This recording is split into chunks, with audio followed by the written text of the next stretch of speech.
नमस्कार, स्वागत है आपका और मैं हूं आपके साथ लता। बड़ी खबर आपको बता रहे हैं, जहां महाराष्ट्र में महाविकास आघाड़ी सरकार तख्ता पलट की तैयारी तेज हो गई है, क्योंकि अब आज दिल्ली में एनसीपी चीफ शरद पवार ने प्रधानमंत्री नरेंद्र मोदी से मुलाकात की है। जी हां, और ये मुलाकात करीब 1 घंटे तक चली है, जिसमें पीएम नरेंद्र मोदी और शरद पवार के बीच में कई मुद्दों को लेकर बातचीत की गई है। और वहीं खास बात आपको बताते चले कि पूर्व सीएम देवेंद्र फडणवीस भी इस वक्त दिल्ली में मौजूद हैं और पीएम नरेंद्र मोदी से मुलाकात करने से पहले शरद पवार ने देवेंद्र फडणवीस से भी मुलाकात की है। और इसके अलावा शरद पवार पीयूष गोयल और राजनाथ सिंह से भी मुलाकात कर चुके हैं। तो जी हाँ, एक बार फिर से महाराष्ट्र की राजनीति में बड़ा भूचाल आने के संकेत साफ तौर पर मिलते दिखाई पड़ रहे हैं। और ऐसा हम इसीलिए कह रहे हैं क्योंकि आज दिल्ली में शरद पवार ने पीएम नरेंद्र मोदी से खास मुलाकात की है। और खास बात यह कि आपको बता दें कि दोनों नेताओं के बीच ये मुलाकात करीब 1 घंटे तक चली है। जी हाँ, और इस मुलाकात के दौरान कई अहम मुद्दों को लेकर शरद पवार ने पीएम नरेंद्र मोदी से बातचीत की है। क्योंकि जिस तरीके से लगातार महाराष्ट्र की अगर हम राजनीतिक घटनाक्रम की बात करें तो एक के बाद एक तल्ख तेवर महाविकास आघाड़ी सरकार में सामने आए थे। किस तरीके से कांग्रेस के नाना पटोले भी जमकर एनसीपी चीफ शरद पवार पर हमला बोलते हुए नजर आए थे, तो वहीं शिवसेना और कांग्रेस और एनसीपी के मतभेद की खबरें कई बार इसके पहले महाराष्ट्र में सामने आ चुकी है। और दरअसल यही बड़ी वजह मानी जा रही है कि इन तमाम मतभेदों को लेकर शरद पवार ने आज पीएम नरेंद्र मोदी से मुलाकात की है। हालांकि आपको बता दें कि अब इस मुलाकात के कई अहम मायने निकाले जा रहे हैं। लोग साफ तौर पर ये कहते दिखाई पड़ रहे हैं कि अब हो सकता है कि महाविकास आघाड़ी का जो गठबंधन महाराष्ट्र में बना हुआ था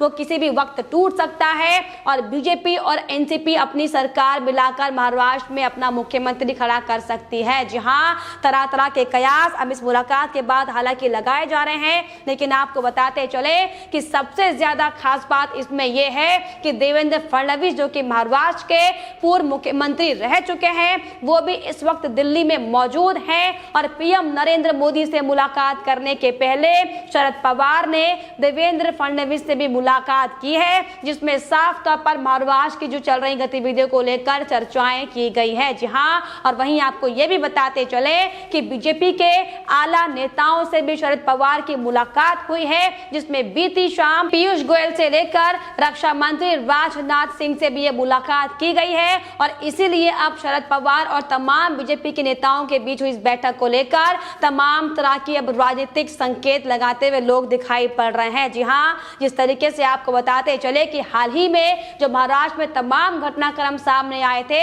हालांकि ये भी लोग कयास लगा रहे हैं कि जिस तरीके से मोदी मंत्रिमंडल के विस्तार के पहले जो नया मंत्रालय बनाया गया था सहकारी विभाग, उसकी जिम्मेदारी जिस तरीके से अमित शाह को सौंपी गई थी, उसके बाद से ही लगातार शरद पवार हालांकि घबराते हुए दिखाई पड़ रहे थे। क्योंकि जिस तरीके से अजित पवार पर शिकंजा जो कसा हुआ है, ये भी कयास लगाए जा रहे हैं कि शरद पवार बैंकिंग विनियमन अधिनियम में संशोधन को लेकर भी हो सकता है कि पीएम नरेंद्र मोदी से बातचीत करने पहुंचे हो। लेकिन जो आधार फिलहाल जो पृष्ठभूमि इस पूरी मीटिंग की बताई जा रही वो ये कि ये मुलाकात प्रदेश कांग्रेस प्रमुख नाना पटोले के विवादास्पद जो बयान बार बार महाराष्ट्र में सामने आए हैं, इसके संबंध में की गई है। जी हाँ, क्योंकि हाल ही में आपको बता दें कि नाना पटोले ने एनसीपी चीफ शरद पवार पर हमला बोलते हुए साफ तौर पर बयान देते हुए कहा था कि शरद पवार शिवसेना के नेतृत्व वाली एमयूए सरकार का रिमोट कंट्रोल है और सरकार का रिमोट कंट्रोल के तौर पर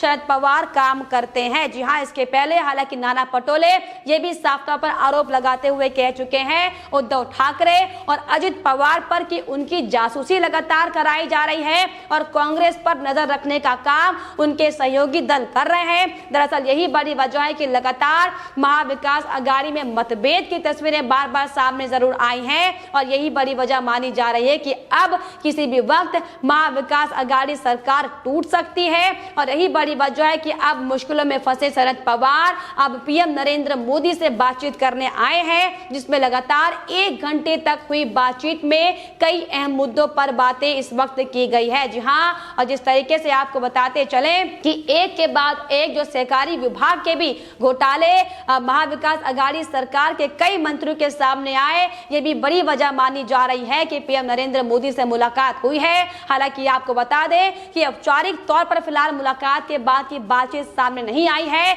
लेकिन जिस तरीके से जो घटनाक्रम बने हुए महाराष्ट्र में और जिस तरीके से एक के बाद एक तल्ख तेवर इन तमाम राजनेताओं के सामने आए हैं, ये बड़ी वजह मानी जा रही है कि ऐसे वक्त पर अब शरद पवार ने पीएम नरेंद्र मोदी से मुलाकात की है, जिसके बाद हो सकता है कि ऐसे कयास लगाए जा रहे हैं कि अब बीजेपी और एनसीपी महाराष्ट्र में सरकार बना सकते हैं, जिसको लेकर पूर्व मुख्यमंत्री देवेंद्र फडणवीस हो सकता है कि मुख्यमंत्री का चेहरा बने। हालांकि साफ तौर पर आपको बता दें कि दरअसल अभी जो बातचीत हुई है इसका कोई ऑफिशियल नोट सामने नहीं आया है कि किस मुद्दों को लेकर बातचीत की गई है, लेकिन साफ तौर पर ये संकेत सामने आए हैं। लोग साफ तौर पर ये कहते दिखाई पड़ रहे हैं कि जिस तरीके से नाना पटोले ने एक के बाद एक हमलावर होते हुए अपनी ही सरकार के खिलाफ तमाम तरह की बयानबाजी की थी, क्योंकि जिस तरीके से गार्जियन मिनिस्टर के नाम को लेकर भी कांग्रेस पार्टी ने अपनी आपत्ति जताई थी और अजित पवार की जगह कांग्रेस का गार्जियन मिनिस्टर बनाने की बात कहकर शरद पवार को नाराज करने का काम किया था। हालांकि इसके पहले कांग्रेस की ओर से यह भी साफ तौर पर ऐलान किया जा चुका है कि अब महाराष्ट्र में बीएमसी का चुनाव भी कांग्रेस पार्टी अकेले लड़ेगी और आगामी 2024 का चुनाव भी कांग्रेस पार्टी अकेले लड़ेगी। और यही दरअसल वजह है कि इसको लेकर शरद पवार ने भी हाल ही में उद्धव ठाकरे से भी उनके आवास पर मुलाकात की थी, जिसमें साफ तौर पर नाना पटोले के बयानों को लेकर खास चर्चा की गई थी। और इसको लेकर शरद पवार की ओर से ये कहा गया था कि जिस तरीके से मतभेद महाविकास आघाड़ी सरकार में सामने आ रहे हैं, जिस तरीके से कांग्रेस के नेता एनसीपी के नेताओं का सम्मान नहीं कर रहे हैं, इसको लेकर खास चर्चा होनी चाहिए। और यही बड़ी वजह है कि अब साफ तौर पर पीएम नरेंद्र मोदी और शरद पवार की इस बैठक को अहम माना जा रहा है। जी हां, दरअसल आपको बता दें, हालांकि महाविकास आघाड़ी सरकार में इसके पहले कई बार तल्ख तस्वीरें सामने आ चुकी हैं, बल्कि खुद शरद पवार उद्धव ठाकरे को लेकर हालांकि ये बयान दे चुके हैं कि उन्होंने उद्धव ठाकरे को मुख्यमंत्री बनाकर सबसे बड़ी गलती की थी, उन्हें अपना नाम या पर शिंदे के नाम को आगे लाना चाहिए था। और अब जिस तरीके से आपको बता दें कि इस राजनीतिक आनन फानन के बीच जो बड़ी मुलाकात दिल्ली में शरद पवार कर रहे हैं, इसीलिए अब ये साफ तौर पर कयास लगाए जा रहे हैं कि अब किसी भी वक्त महाविकास आघाड़ी सरकार ध्वस्त हो सकती है और अब बीजेपी और एनसीपी के गठबंधन से महाराष्ट्र में नई सरकार बन सकती है। जी हां, हालांकि हाल ही में आपको बता दें कि शरद पवार का बयान भी सामने आया था, किस तरीके से शरद पवार ने मोदी सरकार के सामने अपने घुटने टेकते हुए साफ तौर पर कहा था कि मैं राष्ट्रपति का चुनाव के उम्मीदवार नहीं बनूंगा, क्योंकि जिस पार्टी के पास 300 से ज्यादा सांसद है उसका नतीजा सबको पता है। शायद यही बड़ी वजह है कि अब ये तमाम विपक्षी दल ये जान चुके हैं कि बीजेपी की लोकप्रियता कितनी है, और यही बड़ी वजह है कि शिवसेना से लेकर उनके संजय राउत से लेकर उद्धव ठाकरे से लेकर और अब शरद पवार भी साफ तौर पर नरेंद्र मोदी के मुरीद होते दिखाई पड़ रहे हैं और अब अपनी राजनीतिक पृष्ठभूमि को पहचानते हुए साफ तौर पर नरेंद्र मोदी का साथ चाहते हैं। और यही बड़ी वजह है कि लगातार आपको बता दें, शिवसेना से लेकर अब खुद चीफ जो है एनसीपी के शरद पवार साफ तौर पर पीएम नरेंद्र मोदी के आगे घुटने टेकते हुए दिखाई हालांकि पड़ रहे हैं, लेकिन आपको बता दें कि बीजेपी की ओर से भी साफ तौर पर स्पष्ट कर दिया गया है कि जो लोग अपने नीति और सिद्धांतों को भूलकर सत्ता भोग करने का काम करते हैं, उनके साथ बीजेपी कभी खड़ी नहीं होगी। और अब यही बड़ी वजह है कि लगातार एड़ी चोटी का जोर लगाकर सिर्फ और सिर्फ अपनी सरकार बचाने के लिए बीजेपी के आगे, भारतीय जनता पार्टी के आगे तमाम नेता घुटने टेकते हुए दिखाई पड़ रहे हैं। लेकिन आपको बताते चले कि आज जिस तरीके से दिल्ली में ये बड़ी बैठक नरेंद्र मोदी और शरद पवार के बीच में हुई है, इसको लेकर अब राजनीतिक हलचल भी साफ तौर पर तेज होती दिखाई पड़ रही है और लोग इसमें तरह तरह की बातें कहते हुए दिखाई पड़ रहे हैं। जी हाँ,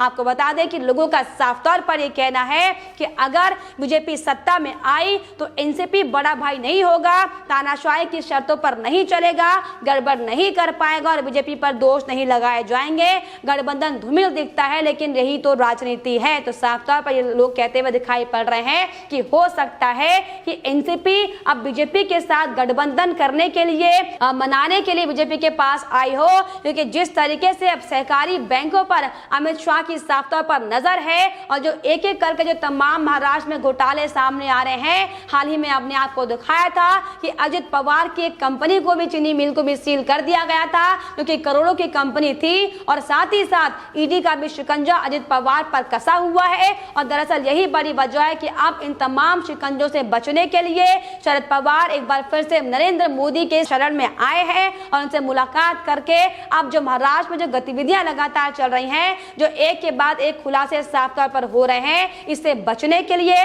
पीएम नरेंद्र मोदी से मुलाकात हालांकि की जा रही है। लेकिन आपको बता दें, फिलहाल दोनों के बीच क्या कुछ बातचीत हुई है देखने आने वाला वक्त बताएगा। लेकिन इस वक्त साफ तौर पर एक कयास लगाए जा रहे हैं कि महाविकास अघाड़ी सरकार में लगभग तख्ता पलट की तैयारी साफ तौर पर तेज होती यहां पर दिखाई पड़ रही है। लेकिन फिलहाल इस पर आपकी क्या राय है, हमें कमेंट बॉक्स में जरूर लिखिएगा। साथ ही साथ हमारे चैनल को सब्सक्राइब करना भी ना भूलें।